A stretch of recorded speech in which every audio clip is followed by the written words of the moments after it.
রাজ্য রাজনীতিতে সরগরম রবিবার স্বামী বিবেকানন্দকে নাম না করে বামপন্থী বলার অভিযোগে বিতর্কের শিরোনামে বিজেপির রাজ্য সভাপতি সুকান্ত মজুমদার। সুকান্তের বিতর্কিত মন্তব্যে সমালোচনার ঝড় রাজনৈতিক মহলে। সুকান্তকে 24 ঘন্টার মধ্যে ক্ষমা চাওয়ার ডেডলাইন শাসক দলের। বিতর্কিত মন্তব্যে সরব রামকৃষ্ণ মিশনের সাধারণ সম্পাদক স্বামী সুবীরানন্দ এবং মেয়র ফিরহাদ হাকিম। বাংলার প্রকৃত চিত্রটাই বাংলার প্রকৃত রূপ। এতদিন ঢাকা পড়েছিল, যেমন আকাশে মাঝে মাঝে মেঘ এলে পরে সূর্য ঢাকা পড়ে যায়, কিন্তু আড়ালে তো সূর্য হাসে, একসময় মেঘ সরে যায়, সূর্য আবার দেখা। এটাই হচ্ছে বাংলা, বাংলা ভক্তির স্থান। স্বামী বিবেকানন্দকে নিয়ে বিরূপ মন্তব্য করে বিতর্কে জড়ালেন বিজেপির রাজ্য সভাপতি সুকান্ত মজুমদার। রবিবার লক্ষ্য কণ্ঠে গীতা পাঠ অনুষ্ঠানে যোগ দিয়েছিলেন সুকান্ত মজুমদার। সেখানে সাংবাদিকদের প্রশ্নোত্তরের মাঝে তিনি বলেন, বাংলা বহু যুগ ধরে সনাতন সংস্কৃতির ধারক এবং বাহক। পশ্চিমবঙ্গ একটা সময় ভক্তি আন্দোলনের পীঠস্থান ছিল।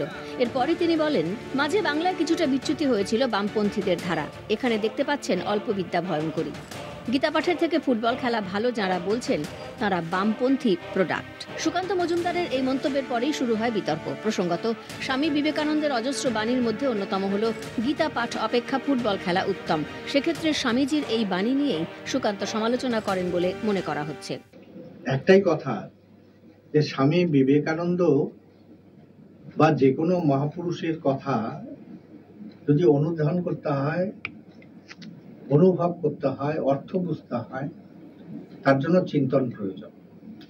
দ্বিতীয় কথা হচ্ছে যে তিনি আগে কি বলছেন, কি প্রেক্ষাপটে বলছেন, সেটা বুঝতে হবে। রাজনীতিবিদ ওরা তাদের নিজেদের স্বার্থে ধর্মকে ব্যবহার করবে, এটা চলতেই থাকবে। সেই জন্যই স্বামীজি বলেছেন যে রিলিজিয়ান বৈজ্ঞানিক হবে, রিলিজিয়ান হবে মানব কল্যাণে। স্বামীজি পরিষ্কার বলেছেন, western science must be coupled with eastern Vedanta. টেটের কোশ্চেন আউট হয়ে গেছে, তা থেকে দৃষ্টি ঘোরানোর জন্য এত নাটকবাজি করতে হচ্ছে।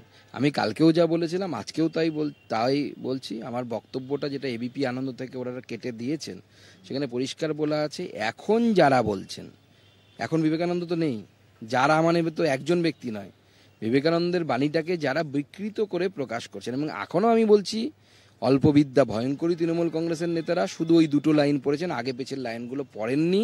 আগে পিছের লাইনগুলো পড়ুন। বিবেকানন্দ পরিষ্কার বলছে, তুমি দুর্বল শরীরে গীতা ধারণ করতে পারবে না। ফুটবল খেলে শক্তিশালী হলে গীতার বাণীকে আরও বেশি করে সামনের দিকে নিয়ে যেতে পারবেন। সেই জন্য ভগবান শ্রীকৃষ্ণ গীতা অর্জুনকে দিয়েছিলেন, সুদামাকে দেয়নি তার বন্ধুকে। স্বামীজির বাণীর অপব্যাখ্যা করে তাঁকে অপমান করা হয়েছে বলে দাবি ঘাসফুল শিবিরের। সমালোচনার ঝড় তুলেছেন তৃণমূলের একের পর এক নেতৃত্ব। বিবেকানন্দকে যারা অপমান করে তাদের নির্বোধ বলা।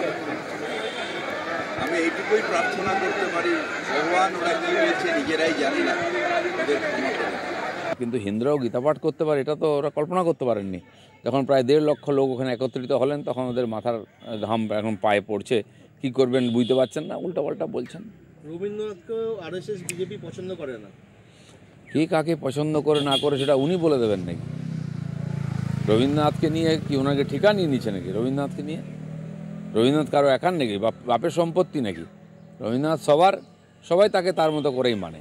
রবিবার বিকেলে সাংবাদিক সম্মেলন করে এই প্রসঙ্গে তীব্র ক্ষোভ উগরে দিয়েছেন শিক্ষামন্ত্রী ব্রাত্য বসু, শশী পাঁজা এবং কুণাল ঘোষ। সুকান্তের ক্ষমা চাওয়ার দাবিতে সরব হয়েছে শাসক দল। সেই ক্ষমা চাওয়ার সময়সীমাও বেঁধে দেওয়া হয়েছে 24 ঘন্টা। কলকাতা টিভি।